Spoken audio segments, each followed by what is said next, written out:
नमस्कार जी। पुराने इतिहास में गौदान की महिमा। कलयुग में दान की महिमा अनंत है। कठिन परिश्रम व न्याय संगत तरीके से कमाए हुए धन का एक हिस्सा उत्तम देश, काल व सुअवसर पर उचित पात्र को दान देने पर वह दानदाता को सहनशीलता व शांति प्रदान करता है और उसका कल्याण करता है। विभिन्न दानों में गौदान का विशेष महत्व है। गौ हमारी माता है। वेदों में गौ को पृथ्वी, अन्न और धन कहा गया है। गौदान 10 महादानों में से एक है। पद्म पुराण में भगवान विष्णु जी राजा वेन से कहते हैं, राजन, जो व्यक्ति श्रद्धा युक्त चित्त से सुपात्र ब्राह्मण को गौ का दान करता है, मैं उसकी हर इच्छा को पूर्ण कर देता हूँ। गाय का महत्व बताते हुए ब्रह्मा जी कहते हैं, देवताओं को हविष्य गौ से प्राप्त होता है। गाय सब कार्यों में उदार व समस्त गुणों की खान है। वह साक्षात देवताओं का स्वरूप है। गाय का दूध, दही, घी, गोबर व मूत्र का पान कर लेने पर शरीर के सब पाप दूर हो जाते हैं। गाय सब अवस्थाओं में, सभी देश काल में व सब समय में धर्म, अर्थ, काम और मोक्ष देने वाली है। अतः सभी समय अवस्थाओं में व देश काल में गौदान का विशेष महत्व है।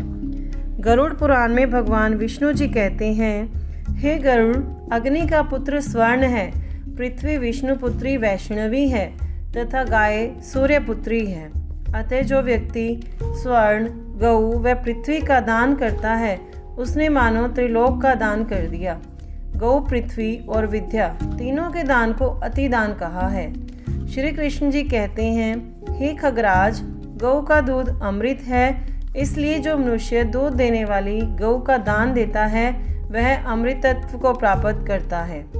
पद्म पुराण में व्यास जी कहते हैं कि भगवान विष्णु जी से श्रेष्ठ कोई देवता नहीं, ब्राह्मणों से उत्तम कोई दूसरा पात्र नहीं, गंगा से श्रेष्ठ कोई तीर्थ नहीं, वह गौ दान की तुलना में कोई दान नहीं है। गौओं का दान देने की शास्त्रों में बड़ी प्रशंसा की गई है। गौएं लक्ष्मी जी की जड़ हैं, उनमें पापलेश मात्र भी नहीं है। गौएं मनुष्य को अन्न, धन व धोने पर अमृत देती हैं। ऐसी गौओं के दान से मनुष्य के सब पाप दूर हो जाते हैं। पद्म पुराण में गाय की महिमा बतलाते हुए ब्रह्मा जी ने नारद जी से कहा, भगवान विष्णु जी की तरह गौ भी वंदनीय व पूजनीय है। जो मनुष्य प्रातःकाल उठकर गौ और उसके घी को स्पर्श करता है वह सब पापों से मुक्त हो जाता है। जिस घर में गौ का वास नहीं है वह बंधु रहित घर है। संपूर्ण वेद, उपवेद गाय के मुख में निवास करते हैं। उसके सींगों में भगवान शंकर जी और भगवान विष्णु जी निवास करते हैं। उदर में कार्तिकेय, मस्तक में ब्रह्मा जी, ललाट में महादेव, सींगों के अग्रभाग में इंद्र, दोनों कानों में अश्विन कुमार, नेत्रों में चंद्रमा और सूर्य, दांतों में गरुड़, जीवा में सरस्वती, गुद्दा में संपूर्ण तीर्थ, मूत्र स्थान में गंगा जी, रोम कूपों में ऋषि, मुख के ऊपरी भाग में यमराज, दाहिने भाग में गरुड़ व कुबेर, वाम भाग में यक्ष, नासिका में नाग, खुरों के पिछले भाग में अप्सराएं, गोबर में लक्ष्मी एवं थनों में चारों समुद्र निवास करते हैं। कहने का भाव यह है कि गाय में सभी देवी देवता निवास करते हैं।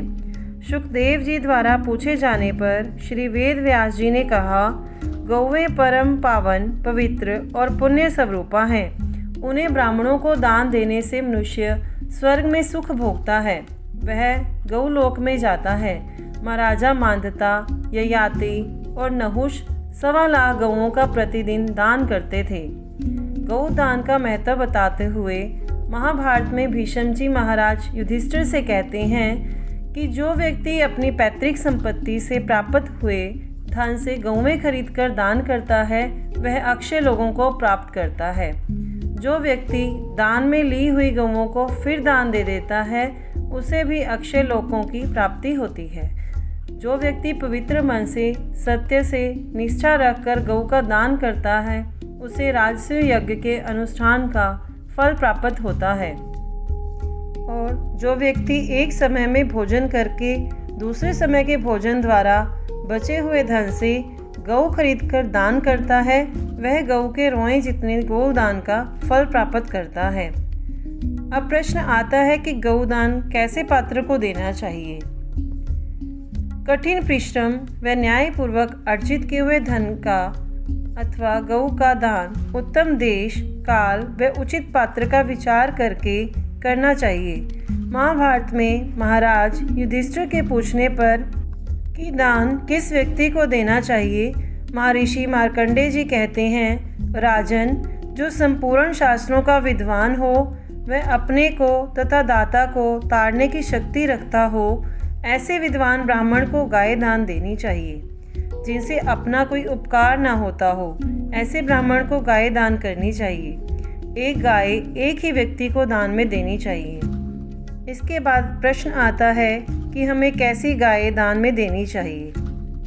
दान देने वाले दाता को कैसी गाय दान देनी चाहिए, इस विषय में महाभारत में भीष्म जी महाराज युधिष्ठिर जी से कहते हैं कि बेटा, वात्सल्य गुणों से युक्त उत्तम लक्षणों वाली हष्ट पुष्ट सीधी सुलक्षणा जवान व उत्तम गंध वाली गाय को वस्त्र ओढ़ाकर ब्राह्मण को दान देने पर मनुष्य संपूर्ण पापों से मुक्त हो जाता है। रोगिणी, बूढ़ी, जीर्ण शीर्ण शरीर वाली, क्रोध करने वाली, मरकही, दूध न देने वाली अथवा जिस गाय का दाम ना चुकाया गया हो, ऐसी गाय का दान करना वर्जित है। नमस्कार।